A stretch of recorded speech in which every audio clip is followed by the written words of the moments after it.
Assalamualaikum warahmatullahi wabarakatuh. A'udzu billahi minasyaitonir rajim. Bismillahirrahmanirrahim. Alhamdulillahi rabbil alamin. Wassalatu wassalamu ala asyrafil anbiya'i wal mursalin wa ala alihi wa sahbihi ajma'in. Rabbi syrah li sadri wa yassir li amri wahlul 'uqdatam min lisani yafqahu qawli. Muslimin muslimat yang dirahmati Allah. Saya melakukan live ini dari rumah saya di bawah pengelolaan Surau An-Nur Bandar Puteri Kelang. Jadual malam ni memang jadual saya, iaitu malam Jumaat minggu kedua. Tapi ini belum pukul 8 lagi. Sementara menunggu pukul 8, kita berselawat dulu lah sekejap. Sebab janjinya pukul 8. Sallallahu ala Muhammad sallallahu alaihi wasallam. Sallallahu ala Muhammad sallallahu alaihi wasallam. Ya Nabi salamun alaika, ya Rasul salamun alaika, ya Habib salamun alaika, salawatullahi alaika. Sallallahu ala Muhammad sallallahu alaihi wasallam. Sallallahu ala Muhammad sallallahu alaihi wasallam. Ashraqal badru alaina faqtafat minhul buduru misla husnika ma ra'ayna qattu ya wajha sururi. Sallallahu ala Muhammad sallallahu alaihi wasallam. Sallallahu ala Muhammad sallallahu alaihi wasallam. Anta syamsun anta badrun anta nurun fawqa nurin anta iksirun wa ghali anta misbahu suduri. Sallallahu ala Muhammad sallallahu alaihi wasallam. Sallallahu ala Muhammad sallallahu alaihi wasallam. Ya Habibi ya Muhammad, ya arusal khafiqaini, ya muayyad ya mumajjad, ya imam al-qiblataini. Sallallahu ala Muhammad sallallahu alaihi wasallam. Sallallahu ala Muhammad sallallahu alaihi wasallam. Alhamdulillah. Muslimin muslimat yang dirahmati Allah, khususnya ahli karya Surau An-Nur Bandar Puteri Kelang. Selamat berjumpa kembali setelah lama menghilang. Kita lepas satu siri PKP, PKPB, PKPD, PPKP, macam-macam lah, dan lockdown yang bersambung-sambung di bawah ujian Allah SWT. InsyaAllah dengan ujian itu lagi memantapkan iman kita, muslim-muslimat yang dirahmati Allah. Seperti biasa, saya membawa siri Asma Husna. Kali ini yang ke-90, bertajuk Al-Mani' untuk surau An-Nur Bandar Puteri ini. Al-Mani', Al-Mani', mana'a, yamna'u. Banyaklah dia punya sorof tu. Mani', mana'a, fi'il madi, perkataan asal dia mana'a, maknanya menghalang, mencegah, menyekat, mana'a tadi. Yamna'u fi'il mudhari'nya, kemudian fi'il amalnya imna', cegahlah. Kemudian yang sama dengan tajuk kita ni, Asmaul Husna ni, Allah itu Al-Mani', yang menghalang. Bagi Allah yang maha penghalang lah. Jadi untuk lebih jelas lagi, ini buku ni lah kitab ni yang macam biasa, kitab Kecerdasan Berasaskan Asmaul Husna oleh Sulaiman Al-Kumai. Jadi rujukan asas ni lah. Untuk lebih memahami perkataan penghalang-menghalang ini, saya nak baca satu hadis lah. Hadis ni hadis zikir, tuan-tuan dan puan-puan muslim-muslimat. Zikir ni selalu kita baca. Tapi dalam zikir masyarakat Melayu kita ni, ada masa baca, ada masa tak baca zikir ni. Tapi sebenarnya dia zikir yang khusus lepas solat yang Nabi buat. Iaitu hadis Nabi yang berbunyi, An Muawiyah, sami'tu Rasulullah sallallahu alaihi wasallam idza sarafa minas salati, Allahumma la mani'a lima a'taita wa la mu'tiya lima mana'ta wa la yanfa'u zal jaddi minka jadd. Sekali lagi. Allahumma la mani'a lima a'taita wa la mu'tiya lima mana'ta wa la yanfa'u zal jaddi minka jadd. Diriwayatkan oleh disahihkan oleh Albani, diriwayatkan oleh Ahmad. Hadis sahih lah, tuan-tuan, ni hadis sahih.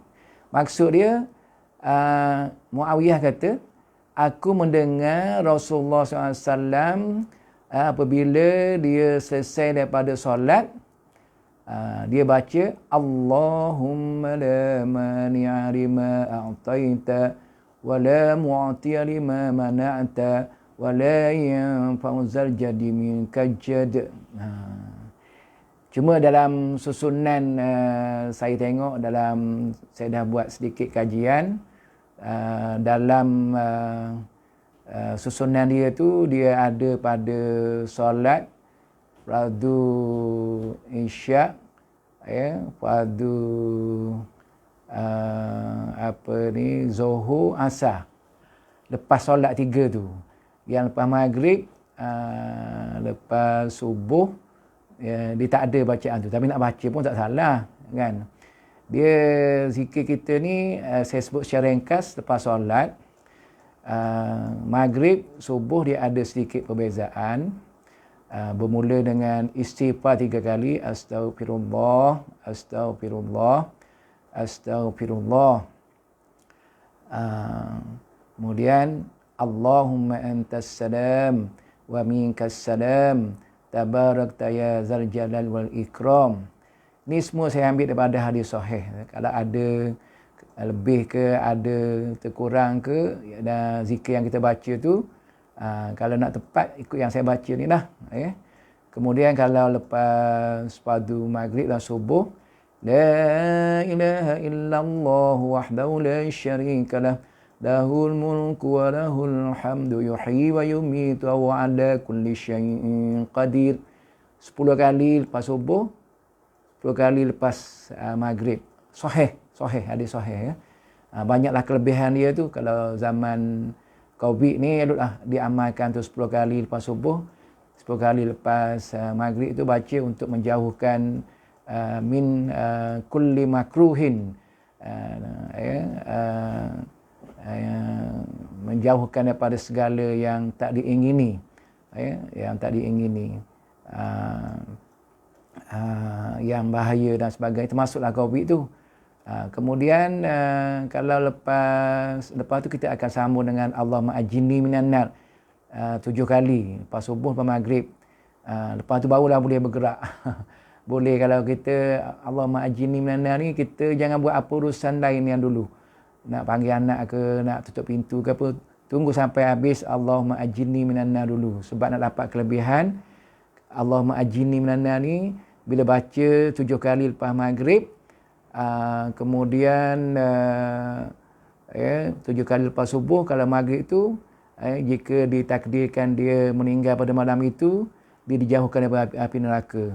Begitu juga subuh, lah baca lepas subuh tu, jika dia meninggal lepas subuh sampai ke maghrib, meninggal di antara tu, dia akan dijauhkan daripada api neraka. Allahumma ajinni minan nar. Tapi bagi solat zuhur, asar dan isyak, lepas la ilaha illallah la syarikalah tu, dia baca Allahumma la mani'a lima a'taita wa la mu'tiya lima mana'ta wa la yanfa'u zal jaddi minkal jadd. Nabi baca ni. Jadi kita kena baca lah. Zikir Rasulullah ni lepas solat. Cuma yang saya ingatkan lepas zuhur, asar dan isyak. Baca lepas la ilaha illallah syarikalah. Tu. Baca yang tu. Yang ni makna dia, ni lah kita nak kaitkan dengan al-mani' ni. Allahumma la mani'a lima a'taita. Ya Allah, la mani'a, tiada mani', penghalang. Tiada yang dapat menghalang. Mani', tidak ada penghalang.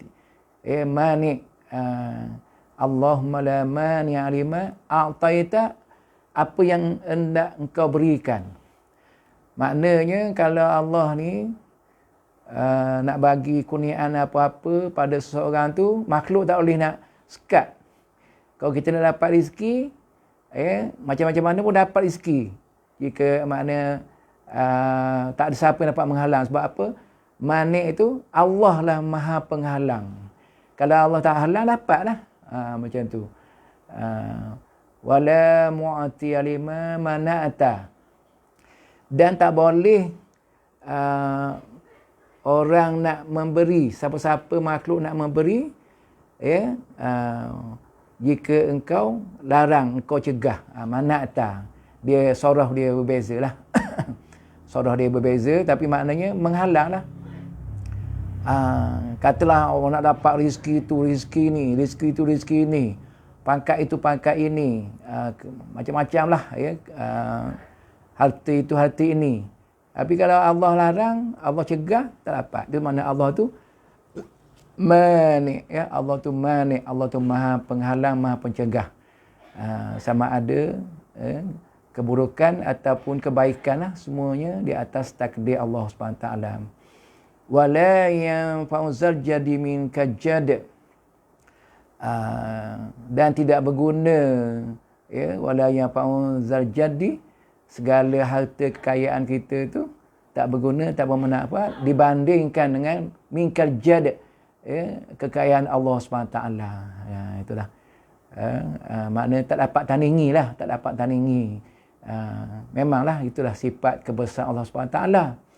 Jadi muslimin muslimat yang dirahmati Allah,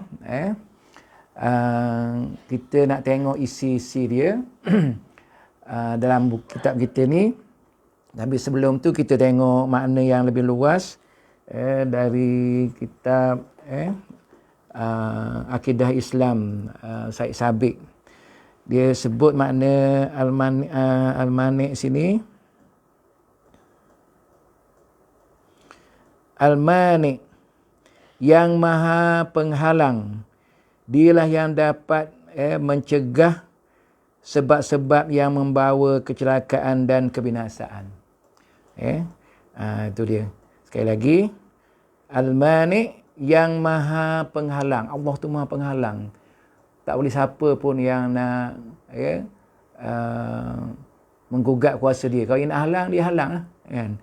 Kita kena ingat gitulah. segala apa yang berlaku atas kita ni.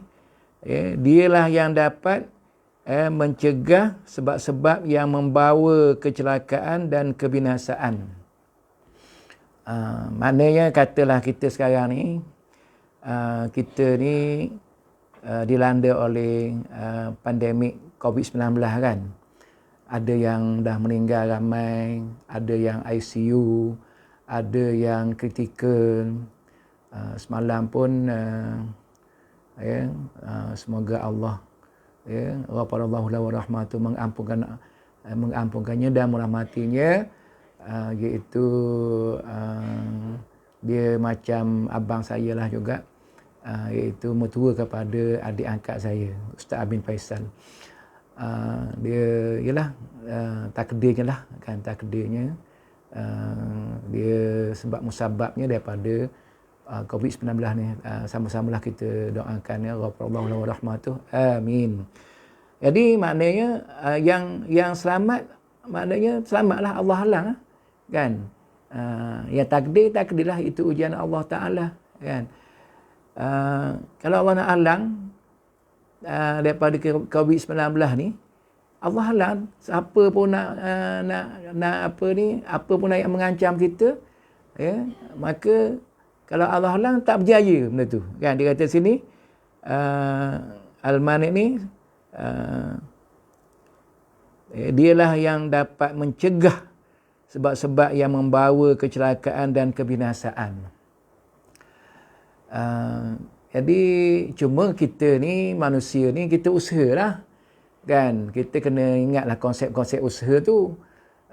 Innallaha la yughayyiru ma biqaumin hatta yughayyiru ma bi anfusihim. Sesungguhnya Allah tu tidak mengubah suatu kaum itu melainkan kaum itu mengubah dirinya sendiri. Ubah ni hati dia, usaha kan. Kena ada usaha. Kalau kata MKN kata pakai mask. MKN kata pakai sanitizer. MKN kata jarak. Kemudian kalau kata tak boleh pergi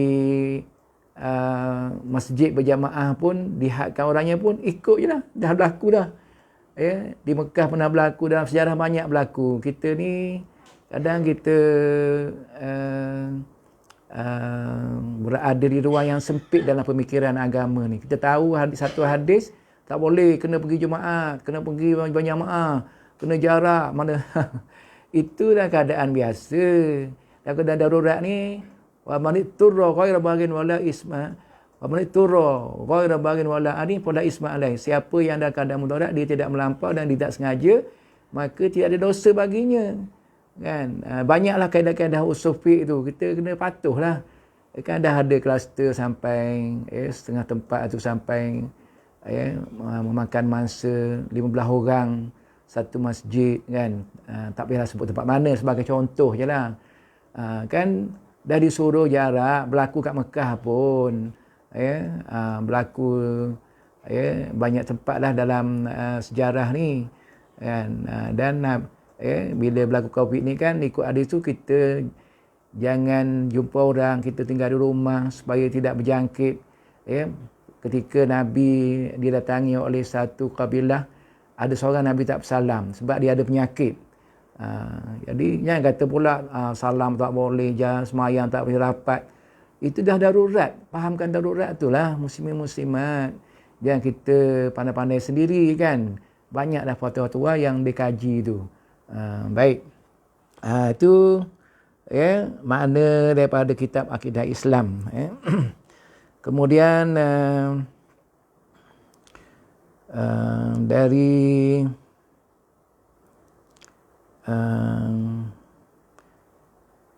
Al-Mani, tadi bukan Akidah Islam, tadi kita satu lagi kita asas Akidah Islam Sekarang yang pada Akidah Islam pula, Allah tu maha membela atau maha menolak, iaitu membela hamba-hambanya yang soleh dan menolak sebab-sebab yang menyebabkan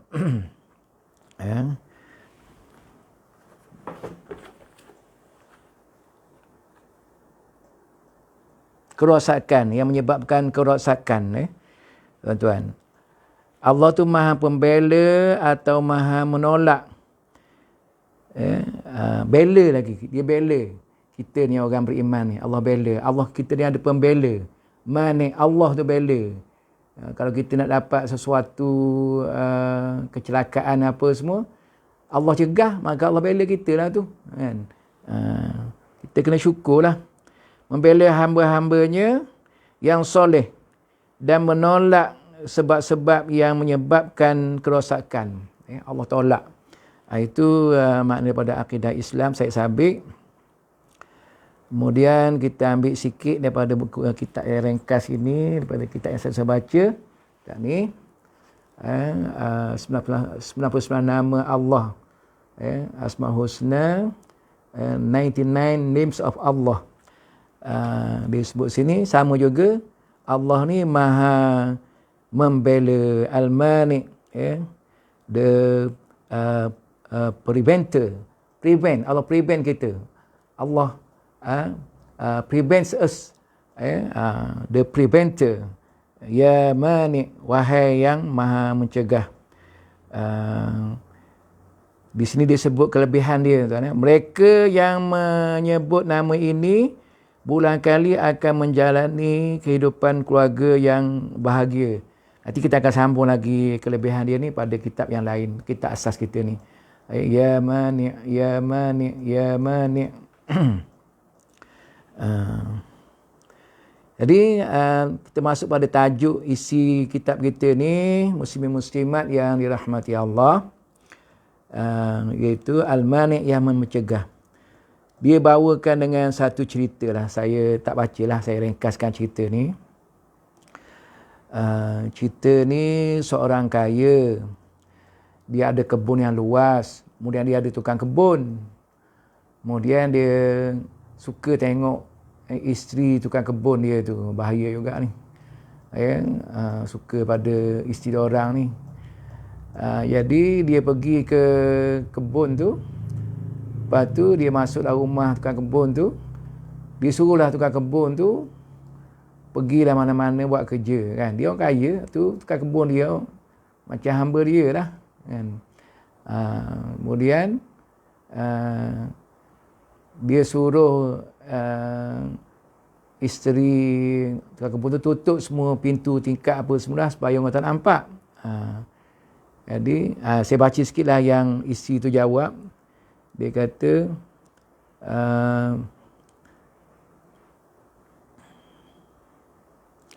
saya sudah menutup semua pintu kecuali satu yang saya tidak dapat tutup.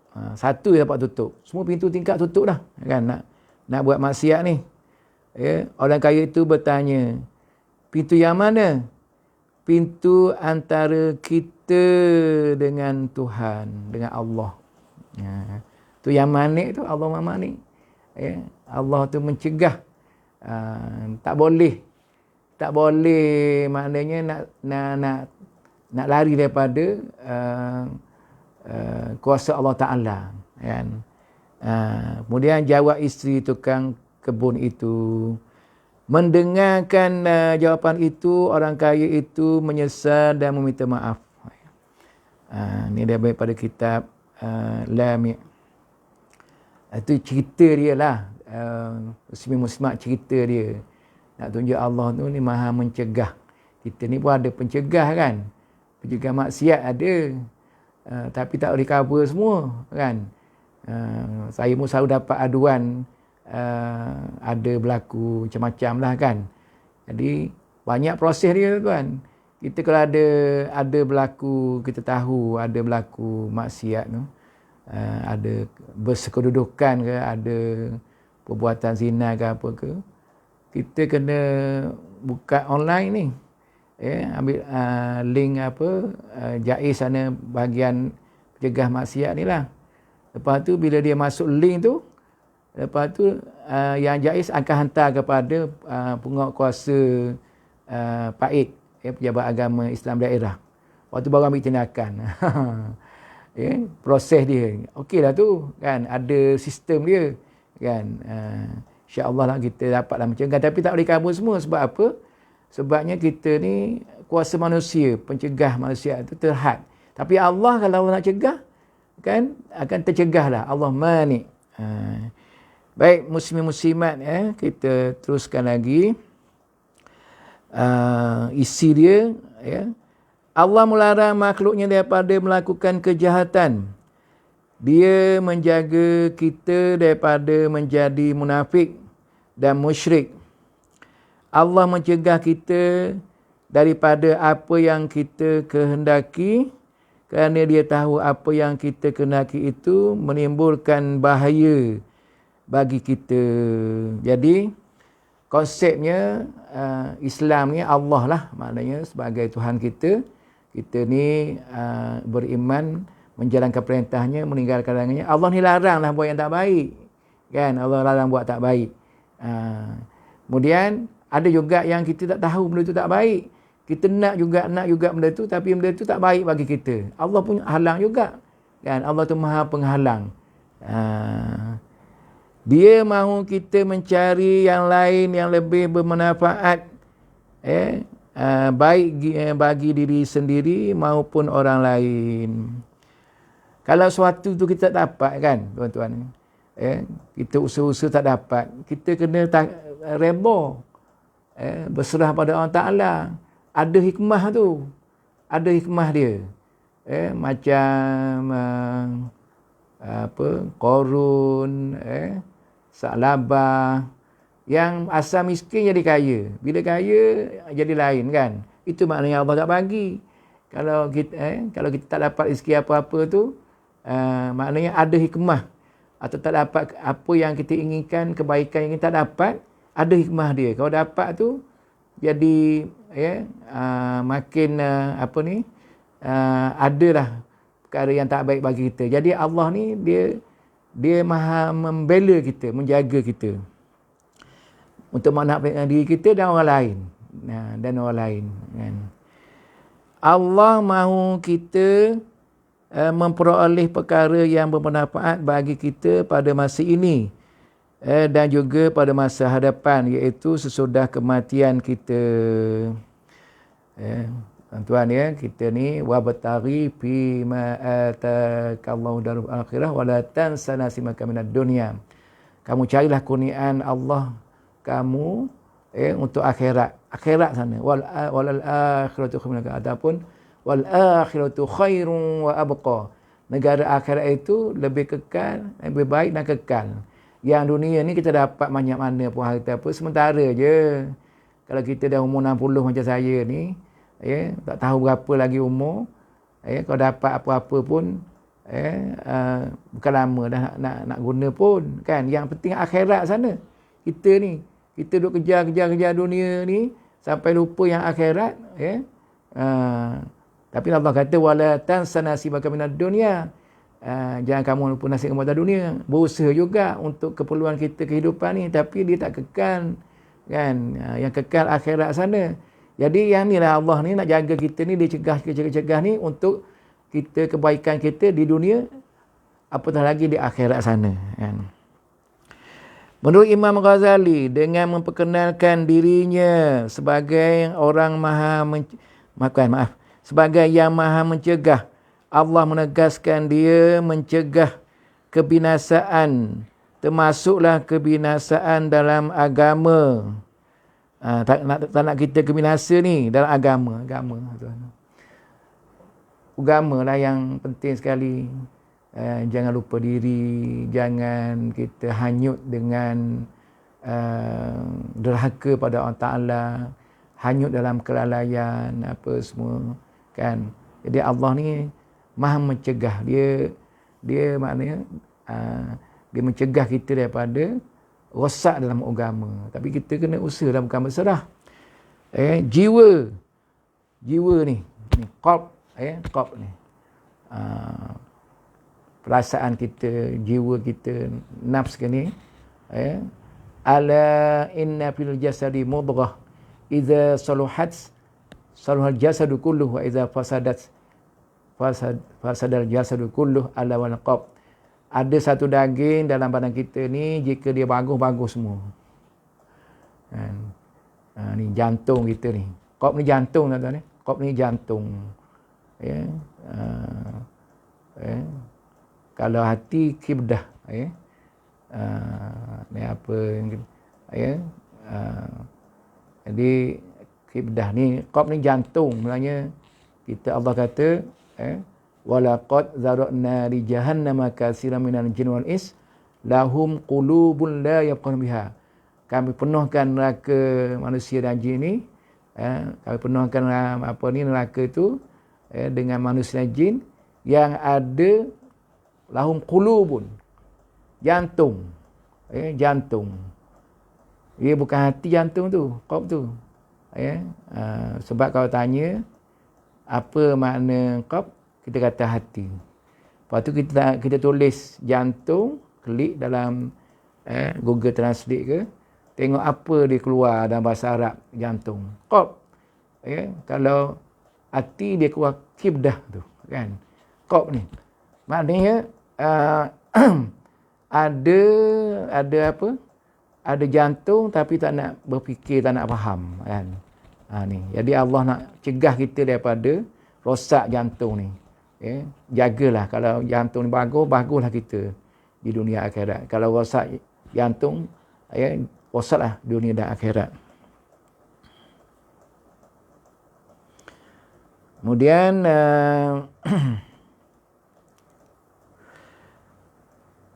dan material lah. Tadi agama, jantung, material kebendaan, nak selamat jugalah harta benda, kan. Yang harta benda tu boleh mendapatkan kita, bukan memudaratkan kita, kan. Allah melakukan perkara ini dengan memelihara makhluk-makhluknya. Apabila semua makhluknya terpelihara, ini bererti Allah mencegah dan membela makhluk-makhluknya daripada binasa. Itulah. Allah tu Maha Penyayang, dia jaga kita dengan sifat Al-Malik ni, dia jaga kita. Jadi kita kalau kita usaha dapat, alhamdulillah. Tak dapat, itu Allah nak jaga kita. Allah nak jaga kita daripada binasa. Dengan itu, siapa yang memahami maksud Al-Hafiz, dulu kita dah belajar sifat Al-Hafiz dulu yang ke-38, maka dia dapat memahami maksud Al-Mani, ada kaitan, ada kaitan muslimin-muslimat. Jadi di sini saya tak boleh uraian satu sebab saya tengok masa pun tak banyak lagi. Maka bila kita lah macam saya kata tadi, kita positif, Allah tu sentiasa menolong kita. Kita berdoa dan berusaha. Kan, macam kita COVID ni kan.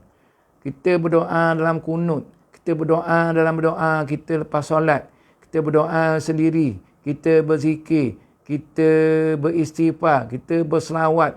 Itulah di antara usaha yang penting, kan.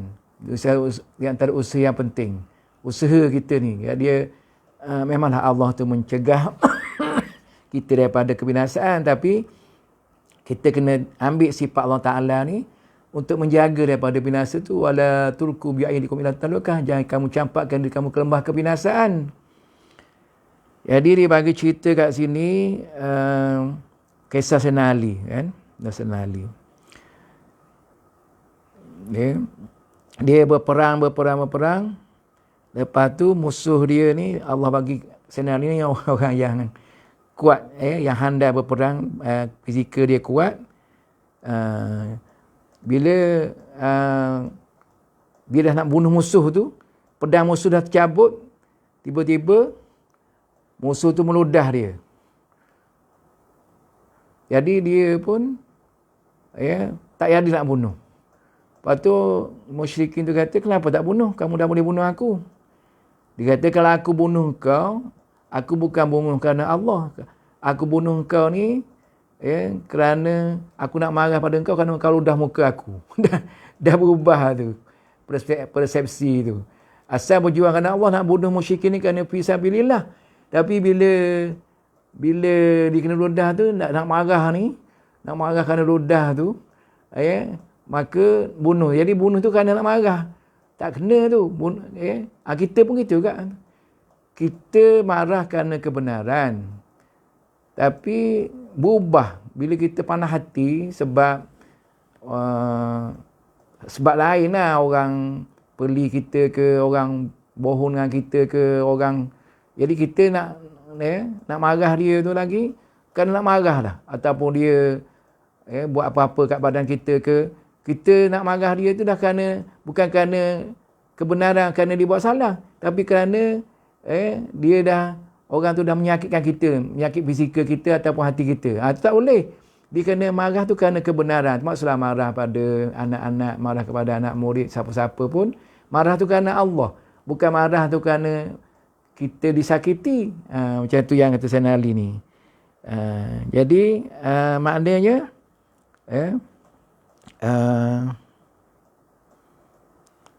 Sayyidina Ali kata, aku tidak mengerti engkau hampir nak, tadi bukan yang nak dibunuh tu lah, kata nak membunuh aku, tetapi selepas aku meludah pada wajahmu, engkau menyelamatkanku. Mengapa? Jadi gitulah macam yang saya beritahu tadi tu. Aku bunuh kau dah kena marah, berhenti. Sebab apa? Ali ni berpegang kepada Allah SWT kan. Allah tu maha mencegah. Ada kaitan lah tu, ada kaitan. Ada kaitan maknanya kalau kerana dah nak marah tu bukan lagi kerana daripada Allah SWT kan. Tu. Jadi muslimin-muslimat yang dirahmati Allah, ada hadis, satu hadis, saya baca terjemahlah, kita dalam masa singkat ni. Salah satu cara Allah mengangkat darjat hamba-Nya adalah dengan mengujinya dengan pelbagai musibah. Allah Akbar, penting ni. Apabila hamba itu sabar, Allah berasa malu menyiksanya di akhirat. Kan? Ni banyak kali yang saya baca ni tentang musibah ni. Allazina idza asaba musibah qalu inna lillahi wa inna ilaihi raji'un. Bila berlaku ujian musibah apa, dia hanya kembali kepada Allah. Ini kepunyaan Allah, kita kembali pada Allah. Ulaika alaihim salawatu min rabbihim wa rahmah. Wa ulaika humul muhtadun. Orang ni akan mendapat rahmat daripada Allah, selawat daripada Allah Taala, dan termasuk orang-orang yang mendapat petunjuk. Ni kita sekarang ni banyak ujian, tuan-tuan kan. Ujian COVID, takut penyakit tu, ujian kesusahan nak cari penghidupan, rezeki dan sebagainya, ujian nak ibadah. Maka inilah memerlukan keredaan kita di samping kita terus berusaha. Muslimin muslimat yang dirahmati Allah. Kita pergi pada yang seterusnya. Jika ku bebankan kemalangan pada salah seorang hamba-Ku pada tubuhnya. Ini hadis hartanya ataupun anaknya, dan dia menerimanya dengan sabar yang sempurna. Allah Akbar. Ujian tu kita sabar dengan sempurna. Ujian anak ke, ujian pada diri kita ke, dia tiba dengan sabar yang sempurna. Macam mana sabar yang sempurna? Qalu inna lillahi wa inna ilaihi raji'un. Maknanya baca tu berulang-ulang, kemudian banyak istighfar, kemudian teruslah beribadah kepada Allah SWT. Hati sentiasa redha. Kat jantung ni redha, ni redha. Ingat ini ujian Allah kat jantung kita, ujian Allah. Sematkan ujian Allah. Maka aku enggan menegakkan timbangan baginya di hari kiamat atau membukakan buku catatan amalnya. Ni terus masuk syurga je. Saya baca doa dan harapan penulisnya, cantik tulisan dia, tuan. Ya Allah, aku ingin mengucapkan terima kasih pada kegagalan yang pernah ku alami.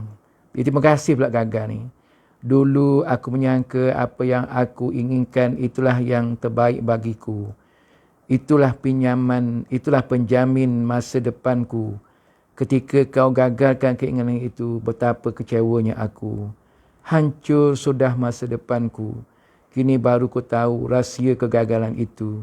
Ternyata engkau menyediakan diriku menjadi manusia lain yang sesuai dengan kehendakmu. Perlahan-lahan kau bukakan jendela harapan di depan mataku hingga sangat jelas kulihat di sana aku duduk penuh kebahagiaan dan kedamaian. Sama tuan-tuan tuan-tuan dan puan-puan, maknanya ujian Allah tu mula-mula dia ingat ke itulah kegagalan dia, rupanya ada hikmah sebaliknya, dapat kebaikan. Ansa an takrahu syai'an wa huwa khairul lakum وَعَسَىٰ أَن تُحِبُّوا شَيْئًا وَهُوَ شَرٌّ لَكُمْ وَاللَّهُ يَعْلَمُ وَأَنْتُمْ لَا تَعْلَمُونَ. Manusia menyangka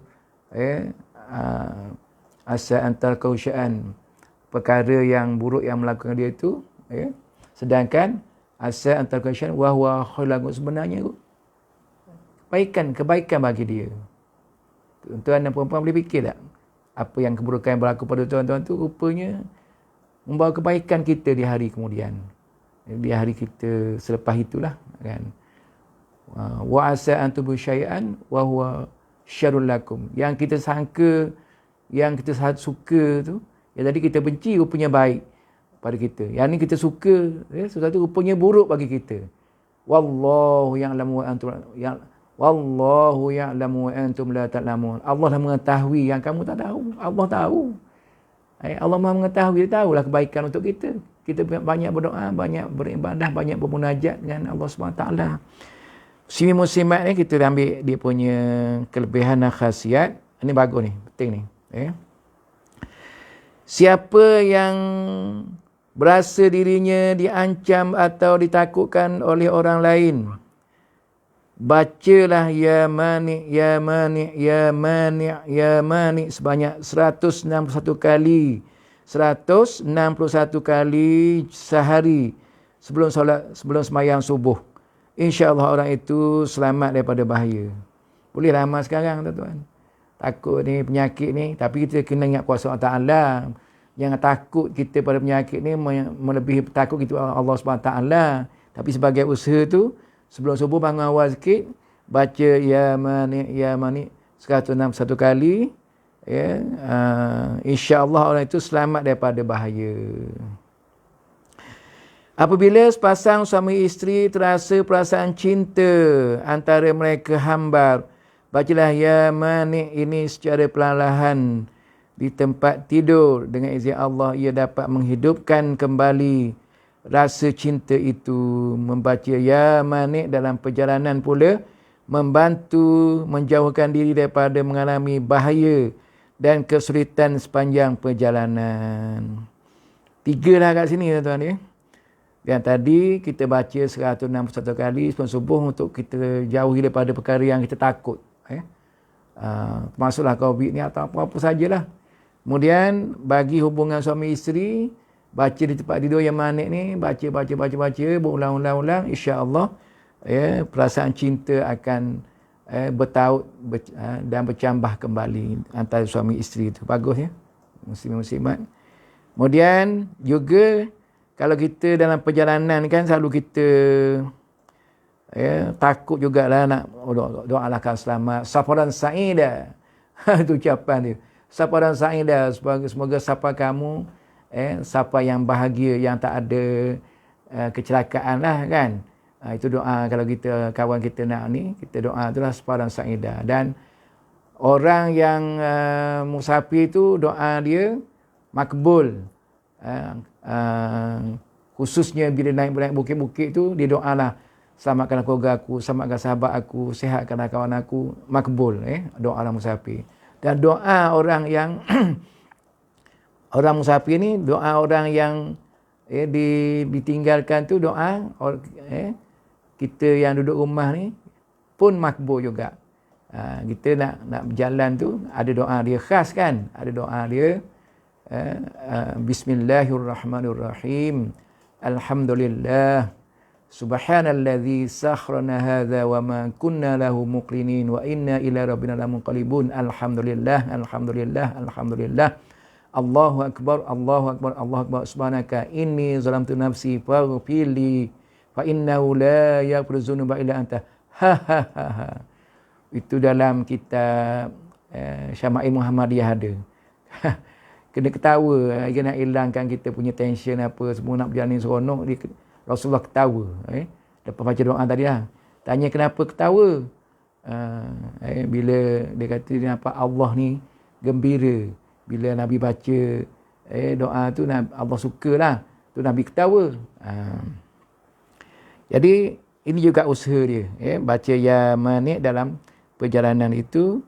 Minta insya-Allah selamatlah. Ya mani', ya mani', ya mani'. Muslimin muslimat, kita dah sampai masanya. Lebih kurang 40 minit atau lebih sikit. Jadi inilah huraian yang setakat saya boleh mampu bawa pada malam ini. Al-Mani' ini kita faham kuasa Allah Ta'ala, kita makin kenal Allah, makin sayang Allah. Kemudian Allah sayang kita. Kemudian kita amalkan tadi dalam hidup kita Asmaul Husna Ya Mani' ini untuk beberapa tujuan tadi, ataupun sebagai zikir kita kepada Allah SWT. Saya mohon ampun kepada Allah Ta'ala dan minta maaf dari tuan-tuan jika ada kekurangan, kesilapan sebagainya. Semoga bermanfaat. Apa yang baik itu datang dari Allah Ta'ala, apa yang datang daripada saya sendiri, hakikat daripada kedua-duanya. Tertangguh majlis kita dengan majlis tasbih, kafarah dan subhanakallahumma wa bihamdik, asyhadu an la ilaha illa anta astaghfiruka wa atubu ilaik. Bismillahirrahmanirrahim. Wal 'asr innal insana lafi khusr illa alladzina amanu wa 'amilus solihati wa tawassaw bil haqqi wa tawassaw bis sabr. Wabillahi taufiq wal hidayah. Wassalamu alaikum warahmatullahi wabarakatuh.